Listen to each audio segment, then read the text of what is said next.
Welcome to the Macdownunder Podcast for all Australian Apple computer enthusiasts and collectors. Hi, and welcome to episode 47 of the Macdownunder Podcast. I'm Justin, and thanks for joining me for today's episode. Now, I'm sorry I went missing in action last week, but as I posted on my Facebook feed, I came down with a really nasty cold, and in fact, I only just really stopped coughing yesterday. Hopefully, my voice will keep up today.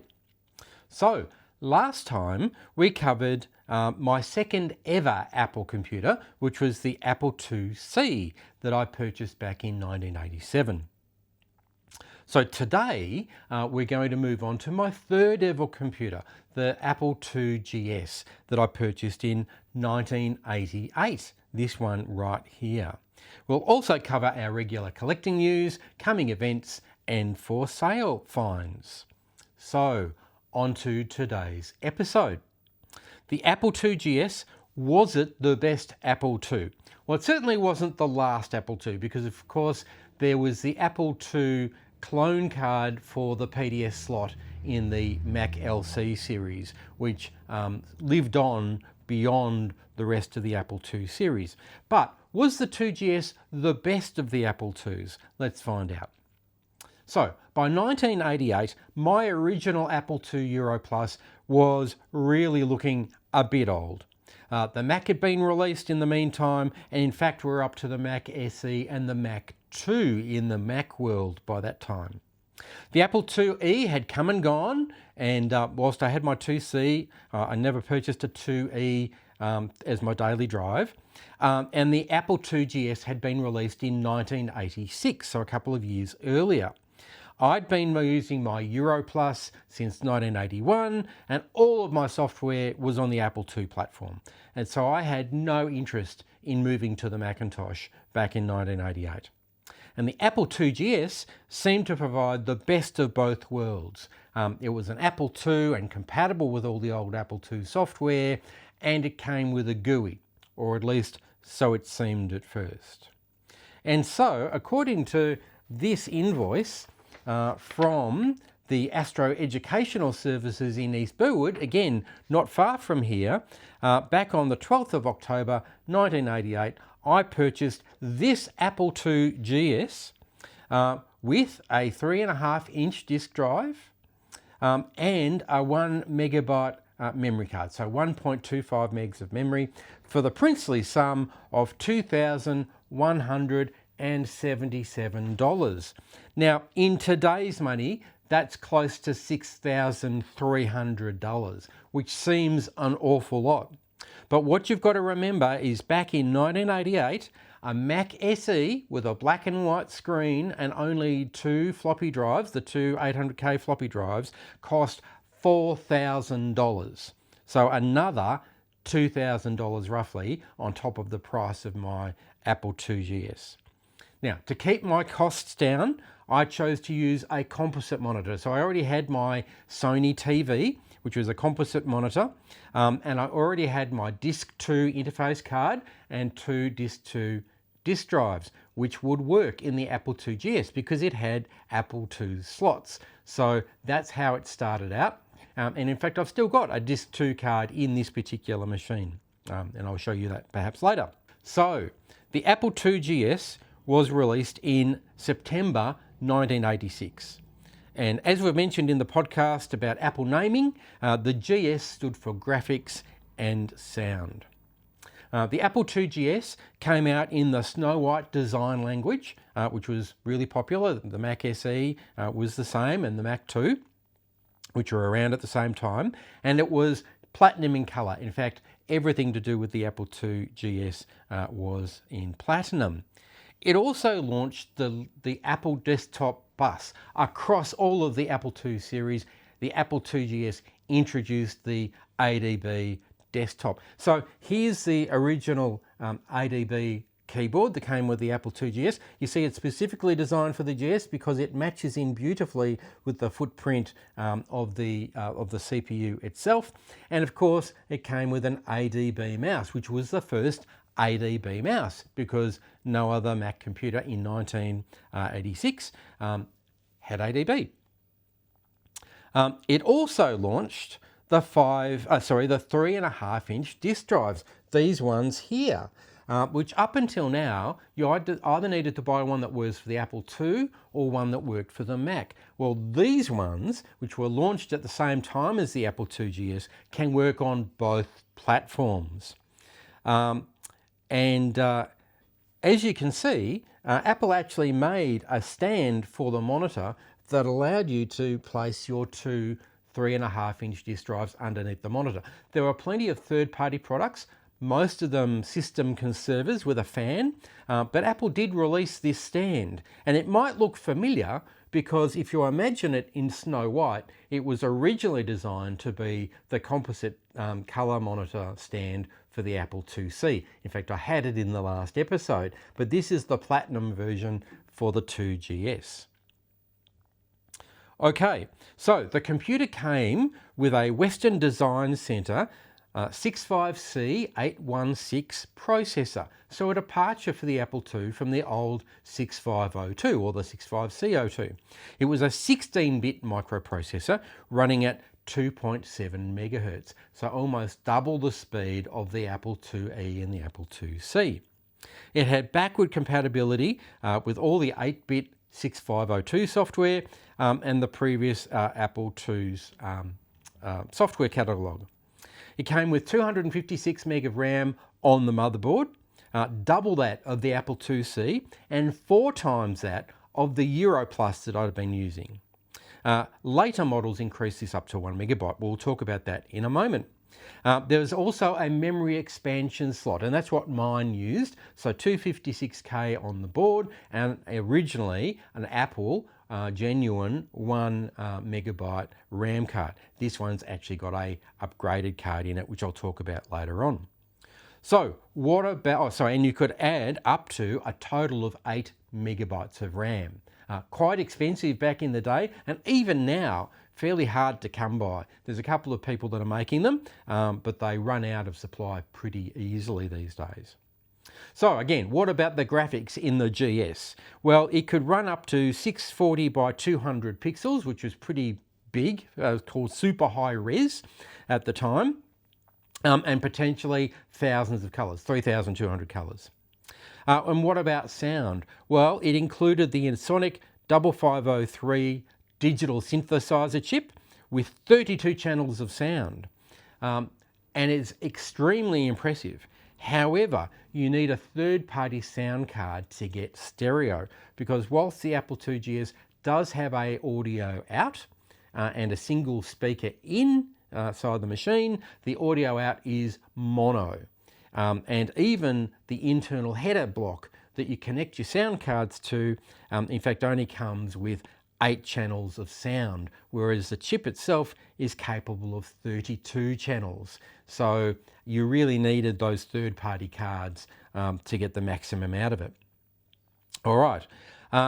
The Apple IIgs took the lead from the Apple IIc, which I talked about last time, and included a host of inbuilt ports. And it also included an inbuilt clock, real-time clock, which, if you remember, the Apple IIc, you had to open it and add a special chip. Same with the Apple IIs themselves. But this came with an internal real-time clock, and all of these things alongside the traditional 7 pin slots that were Apple II compatible. So what did we have built in? Well, across the back here, we've got mono audio out. We've got 2 8-pin mini DIN serial ports, effectively super serial cards, that were each Apple Talk capable by selection. There's a game port, there's a floppy port, which is actually a smart port using the integrated WAS machine chip that was capable of daisy chaining up to 4 smart devices. There's RGB out. Now this is specific to the Apple IIgs. It's an analog RGB out. Composite color video out, the Apple desktop bus interface, and of course power and a power switch. Now, if you had the Apple IIe, you could actually get an upgrade. And here's a photo of my upgrade. You could get an upgrade to the Apple IIgs. So it replaced the badge on the front, but it also replaced the motherboard and the base plate and back plate of the computer, so that you had all the slots and all the peripherals available. Generally, these were the ROM 0 machines and largely used in schools, but there's some photos of mine for you to have a look at. So there were a number of ROM versions available. But unlike the Apple IIc, you didn't need to print peek anything to find out what ROM version you used. The Apple IIgs told you more or less when you turned it on what version it was. So ROM 0, in fact my WAS machine, the first 50,000 Apple IIgs had WAS written on them, limited editions. You might remember I've got one on the display here. It's a ROM 0, and here's what its screen looks like. So it displays as the Apple IIgs on screen, so it's a ROM 0, it's because it's got nothing else written there. Now sadly it doesn't support newer versions of the GS operating system, nothing past version 3. So it is quite limited, and basically it's a ProDOS 16 machine. It's also limited to 4 megabytes of RAM in firmware. So again, not too limiting for me, because the max I've got is 4 megabytes, but if you really want to power on, it does limit it that way.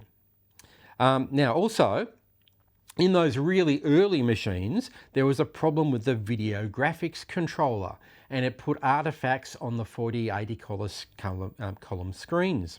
So the very early machines, most of them got upgraded. And so it's really hard to find one of those really early machines. I don't think I've got one that has the unmodified video graphics controller, but I know there's a few friends online that have been searching for those. All right, so moving on to this particular machine, it's a ROM 1. And so when you turn it on, it displays the ROM version on the splash screen. And it was a free upgrade because it contained newer firmware and a whole lot of bug fixes. Now it allows you to, it supports the latest versions of GSOS. So right up to, I think we're at 6.4 at the moment.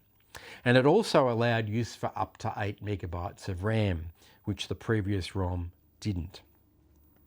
Then there's also a ROM 3. This machine here happens to be a ROM 3.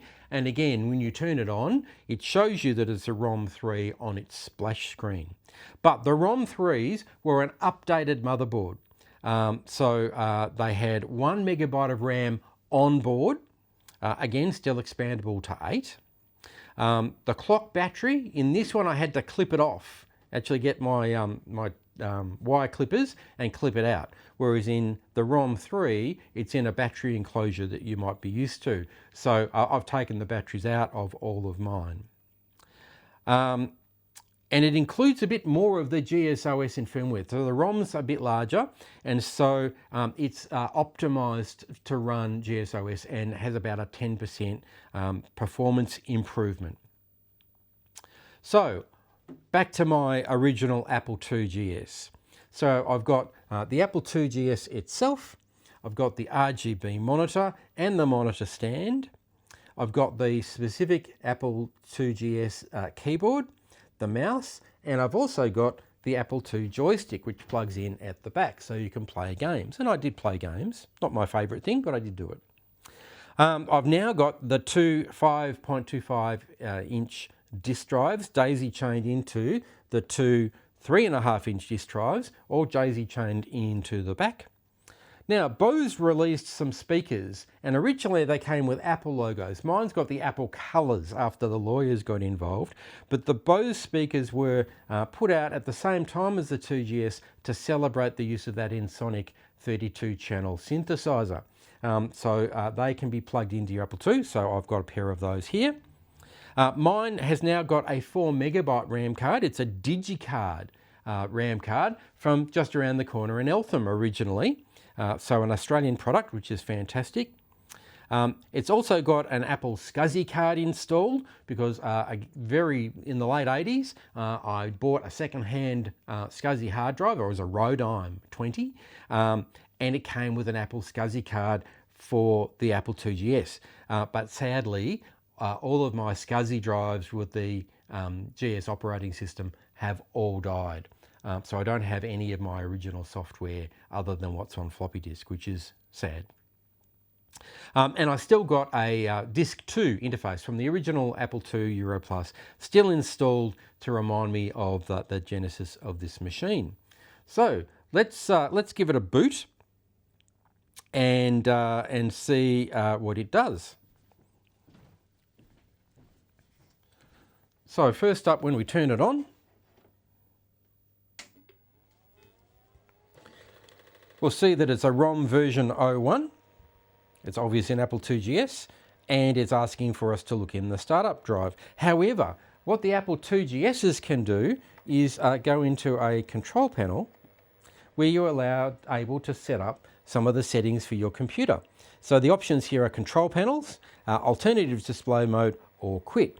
But what we want to look at is the control panel. So there's a whole range of things available here just in firmware. So display settings, sound settings, system speed, clock, options, slots, printer port, modem port, and RAM disk. And so if we go up to the RAM disk, we'll see, helps if you hit enter, that I've got a 4 megabyte RAM card installed. All right, but more interestingly, if we go up to slots, this is where you see that you get the option of using the built-in ports. So a printer port in slot 1, a modem port in slot 2, a built-in text display in slot 3, that's your 80 column card, mouse port in slot 4, smart port in slot 5 for your disk drives, slot 6 is for your 5¼ inch disk drives, and then slot 7 in this case is set up to be your card, or in fact we can go down and change it to make it built-in Apple Talk or your card, so you get to choose. So in my case, because I don't have any battery installed, I have to go in there and set the slots every time I run this particular machine.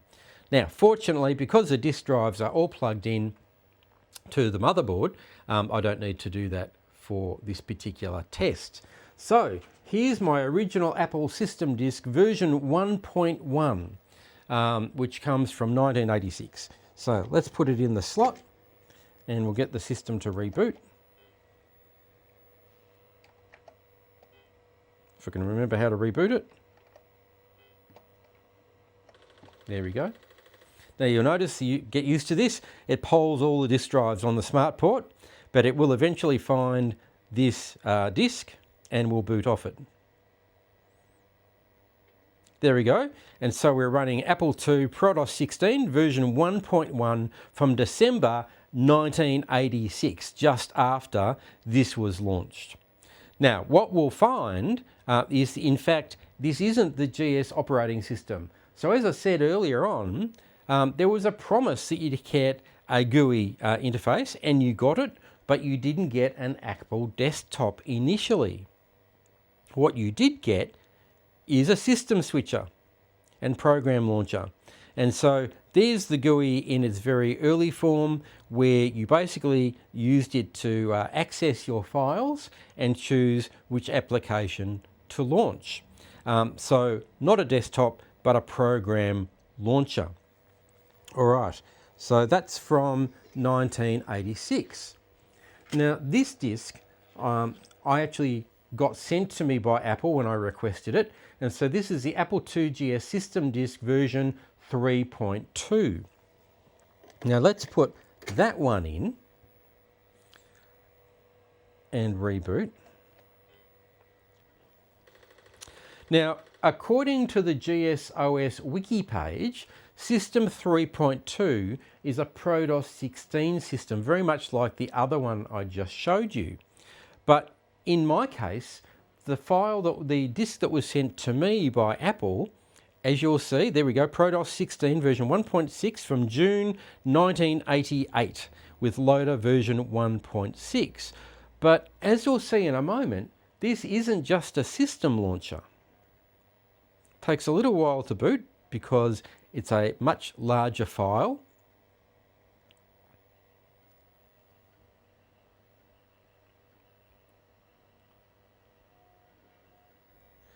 Almost there. It's working pretty hard off that floppy drive. And you can see why you wanted a hard drive with these things. Because even with the 800K floppies running, it's still quite slow to load. But look at that, we've now got a desktop. Now, according to the wiki for the GS operating system, this shouldn't exist. So I'm a little bit confused. I think the wiki might be a little bit out of date. But this is System Disk 3.2 as sent to me by Apple, but it's clearly running GS OS, which is great to see. It doesn't have much on it, mind you, it's just the system disk. But it is great to see it. Now, I had a great time with this Apple II. And I'll put up a photo of some of the software I used to use, but AppleWorks GS was fantastic. AppleWorks, as people will know, was the office suite for the Apple II and was a brilliant product. But the GS version gave you a GUI as well, which was brilliant, and I used it a lot. I also used the Music Studio to take advantage of the Sonic chip. And the Music Studio version 2, I had a ball setting up music and playing it back on my computer. Also Paintworks Gold, which was a colour painting program that was available for the Apple II GS. Again, brilliant software. And you could launch them off ProDOS 16, so you didn't need the desktop to run those. And then Roger Wagner's Hyper Studio. I absolutely loved it. It allowed you to generate cards, very much like HyperCard, but before HyperCard. It was in colour, specific for the Apple II GS. You could record audio, you could put in graphics and text, all the things you'd expect back in the late 1980s. I loved it, but eventually Apple's HyperCard took over the market. But it always seemed to be missing something, because HyperCard didn't start out in colour and it didn't add audio for some time, and it always seemed to be missing bits that I was so used to in Roger Wagner's Hyper Studio. So I really loved that product. Okay, let's turn this machine off for a moment. Now, you'll notice I've got another Apple II GS over here. This is one of my ROM 3 machines. I've actually got a couple, as it turns out. Didn't know that until I actually got them out to test up for this episode. And I had originally turned it into a bit of a hot rod. So every time I got a really interesting card, I'd plug it in and test it back in the day. Sadly, I don't have the hard drive that had all the software. It's failed. So I can't demonstrate as much as I'd like to. But there's a few things that I'd like to show you. So give me a moment whilst I cable it into the keyboard and the monitor. Okay, I've plugged it back in. Now I'm going to do the big reveal. So here's my Hot Rod Apple II GS ROM version 3. And you can probably see why I want to take the lid off and not put the monitor on. It is jam-packed with cards. I'll show you a photo in a moment. Now, let's turn it on. I think I've got it all wired up correctly. And there's a bit of a surprise.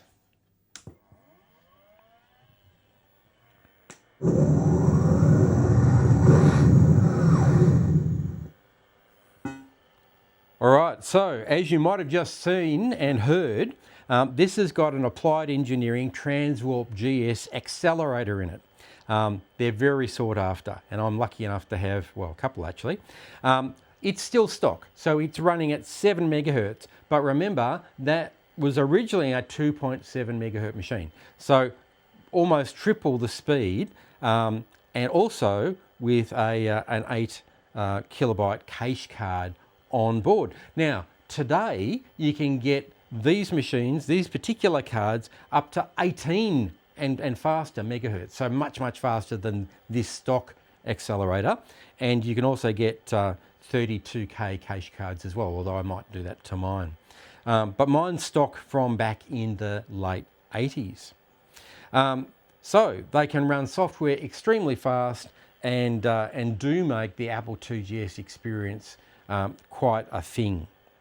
Now, what you might also notice is that apart from all the cards, I've got a different looking power supply because this is another applied engineering device. This is the Vulcan internal hard drive, which has its own card in slot number 1. So it won't boot automatically because I need to change the slot configurations.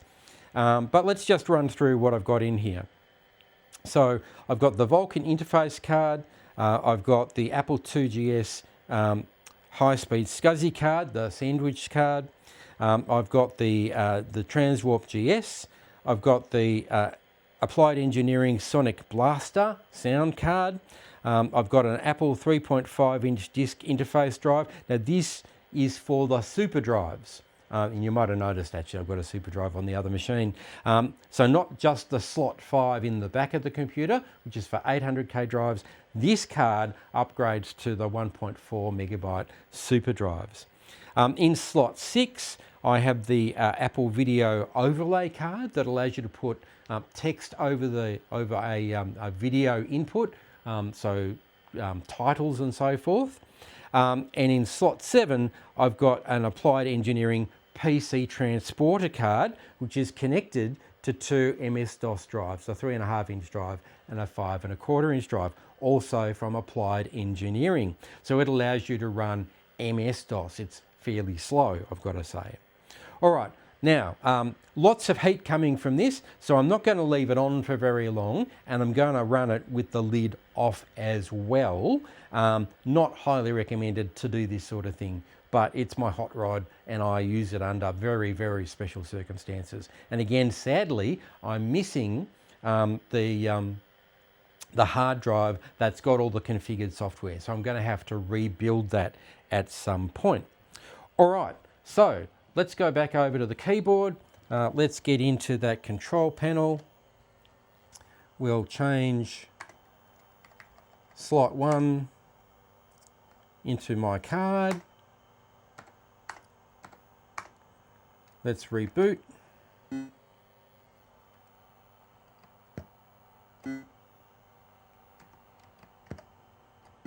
right, I've forgotten how to reboot.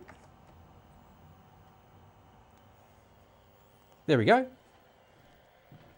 And lo and behold, this Vulcan hard drive from the late 80s, most of which have failed, is actually still running. And it's booting into GSOS version 6. So we'll let it do its thing and we'll have a quick look. How's it going? Almost there. Now we're up to version 6.4 these days. I was just amazed when I turned this machine on yesterday in preparation for today's show that the hard drive was actually still working. And as you can see there, actually it's got a failure on one of its partitions. So I'll just finish letting it beep.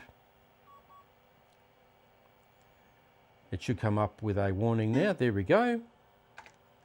And so there you go. There's the Apple II GS dashboard and desktop. Need to configure the mouse properly. So there you go. Installed hard drive running GSOS version 6. Now we'll just get it ready to shut down, because I don't want to leave it running terribly long. Oops, turn that machine off, turn that machine back off. There we go, all right. Now, I'm only scratching the surface of the Apple IIgs's capability, but you can see from the expansion cards, the built-in ports, the graphics and sound, they were a truly amazing machine. And people really like their Apple IIgs, so I'm really not doing it justice today. This is really just my basic story. But there were so many options to expand. As I mentioned, there were memory cards up to 8 megabytes of RAM. Now you can get VGA and HDMI output cards, so you can improve the video out from the RGB that comes with the standard screen. Sound cards to enable all 32 channels to be used.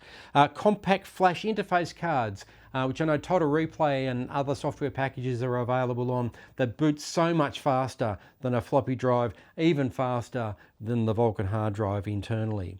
The same with the SD card interfaces. The ESP32 card for all Apple IIs, just amazing, all the functions that those cards can do. Again, floppy EMU we've mentioned a few times. FujiNet for internet access and other networking, and all the Apple II expansion cards that worked in the original Apple II work in the Apple IIgs, and then of course there's specific Apple IIgs cards as well. So what do you think? Was the Apple II the best Apple II? I think it was, and I loved my Apple IIgs until I ended up having to replace it with a Macintosh. And it was a Mac 2 SI as it happens. So back to the 2GS. Do you think it was the best Apple II? Do you have one? Which one have you got? Which ROM version have you got? Or have you got one of the Stealth GSs in the Apple IIe case? Do you still use it? What peripheral cards are you using in it?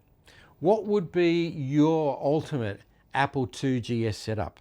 I'd love to know. If you let me know down in the comments, that would be fantastic.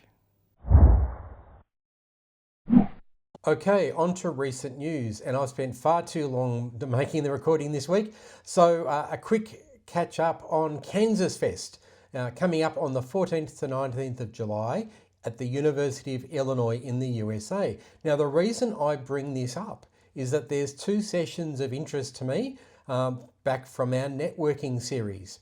On Friday the 17th of July at 10 a.m, there's a session called Meet Aristotle, the Apple II's network butler, and it's a discussion and demonstration about the Apple II networking software that predates Local Talk. So absolutely worth having a look at, in my opinion. Hopefully they'll post it online as a video catch-up.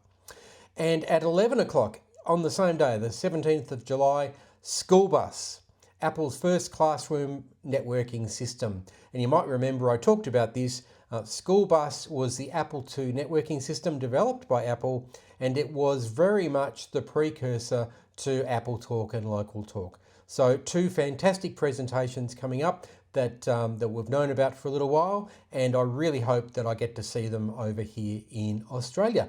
I'm sure there's lots of other things in the schedule, so take a look, links down in the description, and there might be something there for you. Maybe you can even fly over to Illinois quickly to catch it up in person. Good luck. On to coming events.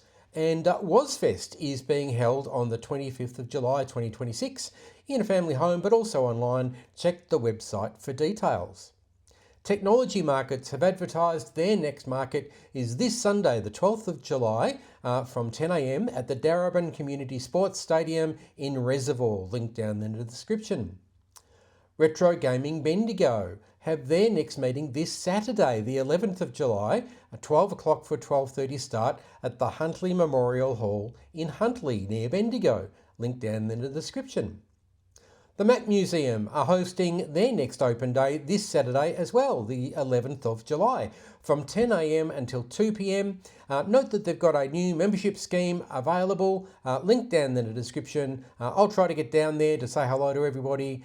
Make sure you get down there if you can.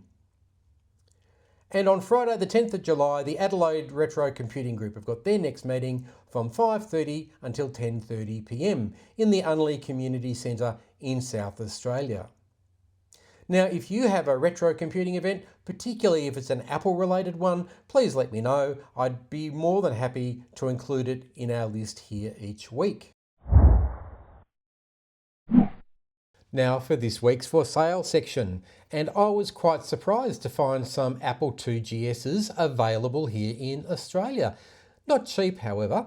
Okay, firstly, over in Perth, WA, for $500, there's this Apple IIgs computer. Now, there's not a lot of information other than there's no accessories, even though it looks like it's got a floppy EMU on top of it. I'm guessing that doesn't come with it.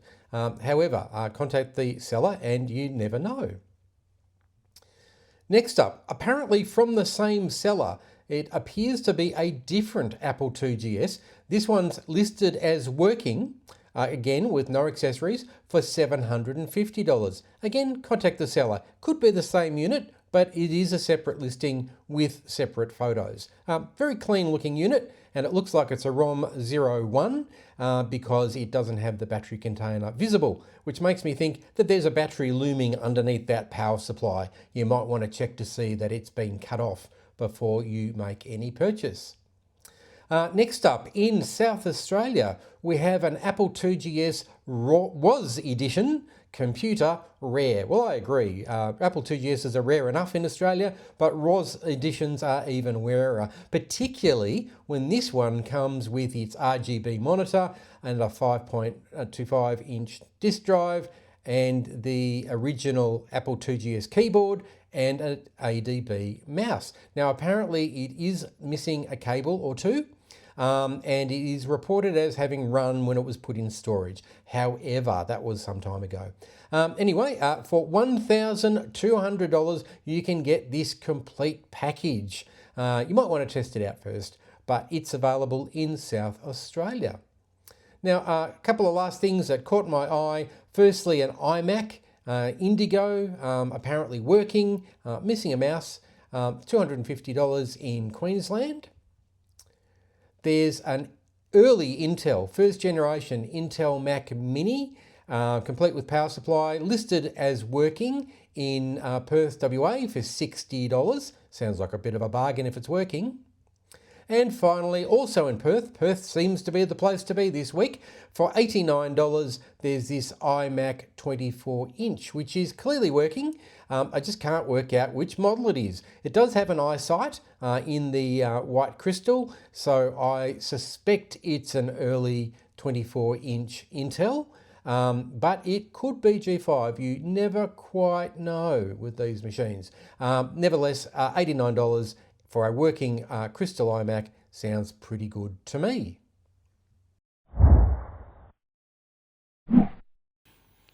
Well, that brings us to the end of episode 47 and a look at the Apple IIgs, my third ever computer. Now, I'm not sure what we'll cover next week. I'm thinking it's the stack of licensed Apple II clones that I've got in the corner here because I've been dying to show off that part of the collection. But let me know what you thought of this episode, and for next week, let me know down in the comments. I'd love to hear from you. Don't forget to like and subscribe so you don't miss out on future episodes. Don't forget to get down to the Mac Museum this Saturday. I'll see you there. And until I see you next time, thanks for joining me and take care. Thank you for joining the Macdownunder Podcast. Don't forget to like and subscribe, and we'll see you again soon.